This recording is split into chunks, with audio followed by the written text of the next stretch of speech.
Susannah raised her voice and her arm, abandoning all pretense of ladylike behavior. "Wait, pardon me, sir, there's no one—" But the pounding steam engine drowned out the conductor's reply. He pointed north, over her shoulder, to a telegraph pole. When Susannah turned back, the locomotive had huffed west with its 2 cars. "Wait!" A shower of red-hot cinders rained down. She jumped, shaking her black serge skirt. When she looked up, the train had grown smaller. It crested the earth and disappeared. A bone-deep ache pressed down on her, heavy as the August sun. Her knees shook. A tear slipped out. It wasn't like she'd answered an advertisement in a Hearts and Hands publication. No, her pastor's brother had written to her, had asked her to marry him. He should be here.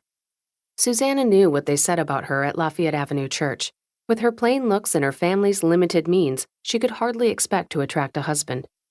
Her shyness made others uncomfortable, and her interest in her father's veterinary surgery was highly inappropriate. She hadn't been invited to parties, hadn't had a proper coming out, hadn't been courted, not even by the battle-scarred soldiers limping home from the war. Becoming a mail-order bride seemed like her best chance, her only chance, for a home and family of her own. Susannah removed her veil, wiped her cheeks, and drew in a breath. As she stuffed her gloves into her pockets, her fingers brushed the handkerchief knotted around the last of her funds. After paying for train tickets, hotels, and restaurant meals, she was left with $3.72. Not much. Not enough. She had no choice. She would simply take the next train, wherever it went, whenever it came. After 4 days on the train and 3 nights in noisy, smelly hotels, the platform was a fine place to wait. Fresh, quiet, like a raft floating on a sea of grass. A loud thump shook the boards beneath her feet. Susannah spun around, her mind conjuring images of stampeding buffalo, cattle rustlers, Indians on the warpath. Her heel caught on her satchel, and she fell. As she lay there, breathless, she heard heavy boots cross the planks and caught a glimpse of a wide-brimmed straw hat and broad shoulders covered by a faded blue shirt. His open hands carried no weapons. He must have been hiding under the platform, holed up like a bandit. But Susannah didn't have a derringer in her pocket, or a bowie knife in her boot, or even a next-door neighbor with a fireplace poker. "Are you all right?" His low voice cut through the wind. Due to the current fashion of bustles and petticoats, Susannah could fall on her backside without injury, but standing was another matter. Gathering the fragments of her dignity, she straightened her back and lifted her chin. "Have we been introduced?" The man wiped his palms on his pants and reached for her. "Miss Susannah Underhill?"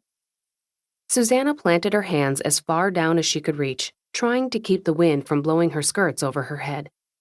She'd lived anonymously her entire life in Detroit. Now all the inhabitants of Dakota Territory seemed fully informed of her identity and intentions. "How do you know my name?" The man sat on his heels, one corner of his mouth curved as if he couldn't manage a full smile. "I'm Jesse Mason, your husband." She looked up into a face that seemed oddly familiar. Then the image changed, like a stereopticon picture coming into focus. The high forehead, prominent nose, and mouth that tilted to the right were the same as his brother's, but this man was a few years older, his skin weathered. His face was rounder, the cleft in his chin more pronounced. Deep-set eyes, hazel, not blue, inspected her. "Guess I gave you a scare. Sorry about that." He grinned, and she was glad to see he did indeed have all his teeth. His wide hands, clean for a farmer's, enveloped hers, and the touch of his skin reminded her she'd removed her gloves. So much for a good first impression. The only thing worse would be bursting into tears, making her nose run and her eyes red, or losing her breakfast.